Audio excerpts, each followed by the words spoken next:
Hello, I'm Lauren from the Student Learning Support Service. Welcome to the first module in our academic writing series, Writing the Right Way. Today we're going to discuss the fundamentals of good writing and explore some of the differences between formal and informal styles. But first, because this is the first in our series, I'd like to begin by acknowledging that I'm recording and teaching this content on Kaurna land, where the Bedford Park campus is located. And I'd like to pay my respects to Kaurna elders past, present, and emerging. So, what do we write at university? Now that's a good question, but I may as well ask how long is a piece of string or how many stars are there in the galaxy? Because the truth is, while yes, some forms of writing are much more common than others, we actually write a very large range of forms at university. We write essays, reports, reflections, case studies, literature reviews, article summaries, and critiques. But depending on your discipline, you might also write short stories, film reviews, strategic plans, case notes, business proposals, policy analyses, reflective journals, environmental impact statements. The list goes on.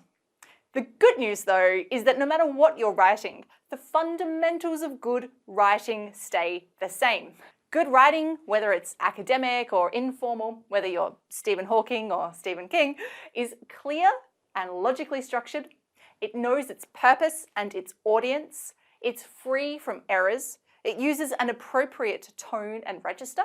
It has good style. And it demonstrates your understanding, your knowledge, or your creativity. Or maybe all three. At the end of the day, good writing tells a story, and that story might be about a young Regency woman falling in love with an arrogant landowner in his large estate, or it might be a story about why hand washing is important in a clinical context. Either way, a story, just like any piece of writing, has a beginning, a middle, and an end. And that beginning might be an introduction or an abstract, or just a topic sentence. While the structure might change, the logic doesn't. And I say this because a lot of students get hung up on the details. They think, I'm writing a report, so all of that stuff that I know about writing an essay surely doesn't apply here, right? Well, not so. You should be able to apply your writing skills broadly and know how to fit the style, structure, and tone of your writing to the particular mode that you're working in. Our job really is to become good communicators. That is the critical skill that we need in the real world, in our professional lives. And good communicators can explain and interrogate some of the most difficult and complicated ideas in the world in ways that their readers can digest and understand and often even enjoy. While your essays and reports are probably not solving and explaining the problem of the origin of the universe, you are going to write about deep and complex topics. But in doing so, your writing itself should be as uncomplicated as possible. Instead, it should be, and I say this again, effective, clear, and concise. So let's start by having a look at the differences between academic or formal writing and informal writing. So academic writing may be discipline specific. It has a clear and limited focus. It follows a logical structure. It's evidence-based. It's usually, but not always, in third person or an impersonal style. It uses formal language and tone. It demonstrates your critical thinking. It uses bias-free language. It's coherent and clear. And it's analytical and critical. And you'll use this style primarily at university in essays, reports, analyses, summaries, etc. Informal writing, by contrast, can be personal and subjective. It can be creative in structure and style. It can make use of figurative devices such as metaphor, symbolism, and imagery. It can use the first-person voice. It can use the third-person voice. It can use contractions and colloquialisms. And you might use this style in creative writing, in journals or reflective writing, or in your personal correspondences, say in your emails or in your social media. Whether you're writing academically or informally, your reader, in this case usually your tutor, will expect that there is a logic to your writing.